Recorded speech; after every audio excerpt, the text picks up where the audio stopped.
So we are understanding the very first sutra of Patanjali, At Yoga Anushashanam. If we take it literally, yoga now, the discipline and education of the yoga begins. Our mind says, okay, now it's okay, it begins. That is all about the first sutra. That is not the way these great masters have written these sutras. They have compressed it, they are unzipped files. So we have to look at every word, its meaning, and we have also to look at every word, why and how it is used, because every word has multiple meanings in Sanskrit language. So when he says Atha, he is challenging the person. Patanjali is challenging the person who has come to learn yoga and also giving him an opportunity to learn, to understand the entire journey of yoga by decompressing, opening these zip files which are known as sutras. So that At means you are a qualified seeker. That is one. Now you think you are a qualified seeker, but do you want to listen to the Patanjali, what he says? Who is the adhikari? Who is the qualified seeker?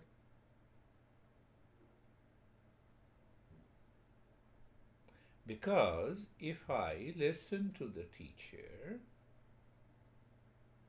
and then compare my skill sets, my knowledge, my understanding, and compare that, am I really a seeker?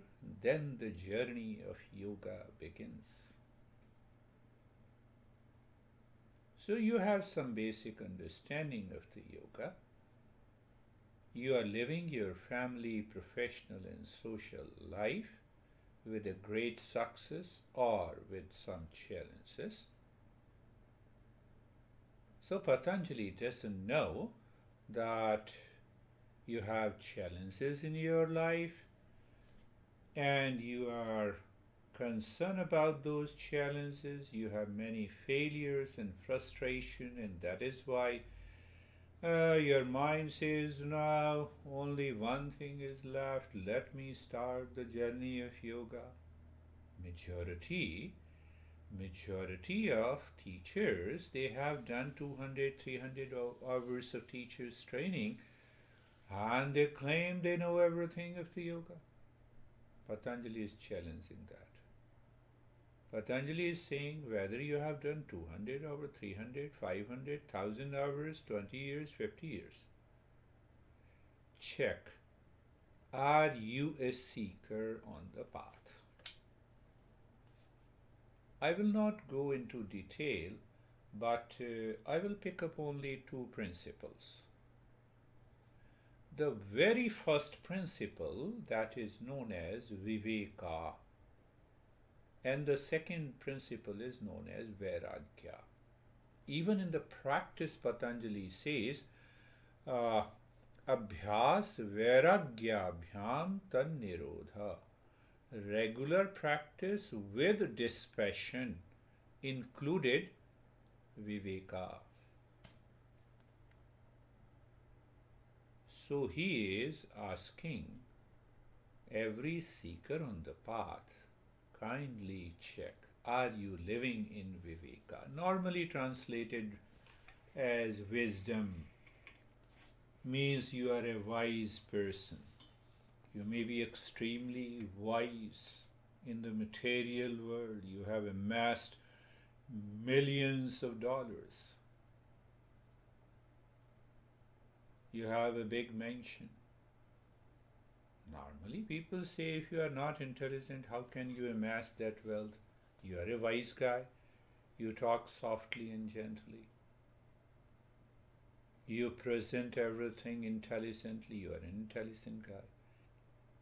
Is this what the Patanjali is talking about in terms of Viveka? Or is every master is talking Viveka about being a wise because you have a wisdom of the material world? The answer is no.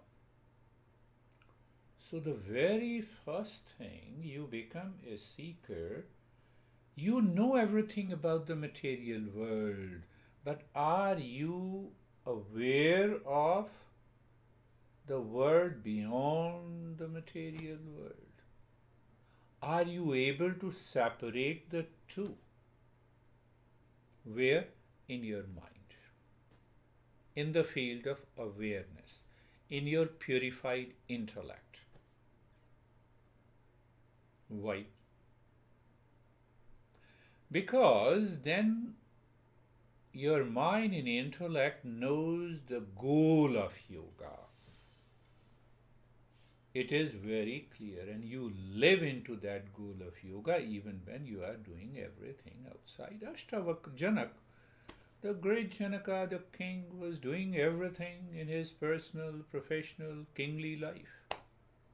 Vivekananda almost doing the same thing. Living in a house, eating the food, talking to people.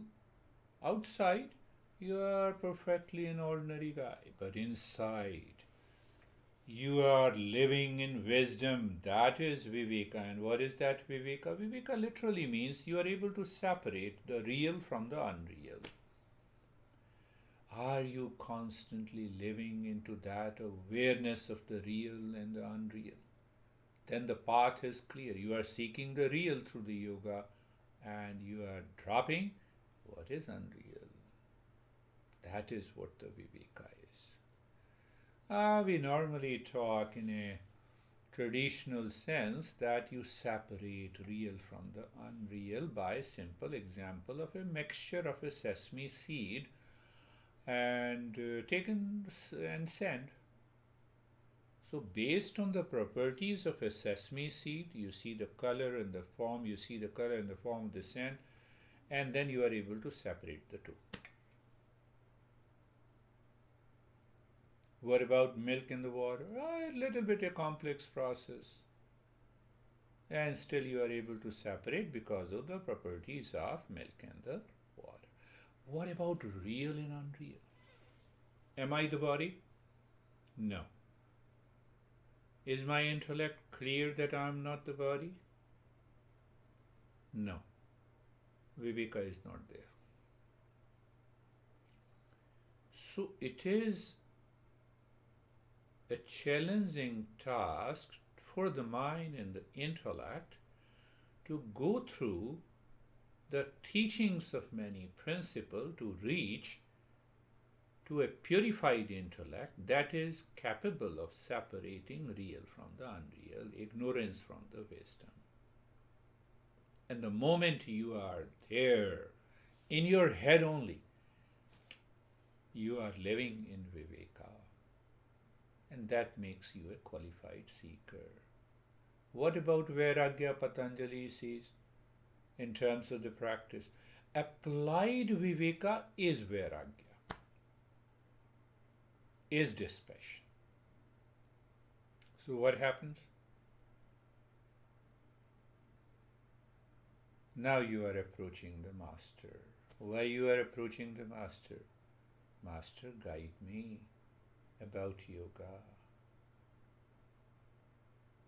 So the Patanjali gives a surprise in the very first chapter, in the very first sutra, by explaining the essence of what yoga is. At Yoga Anushasanam.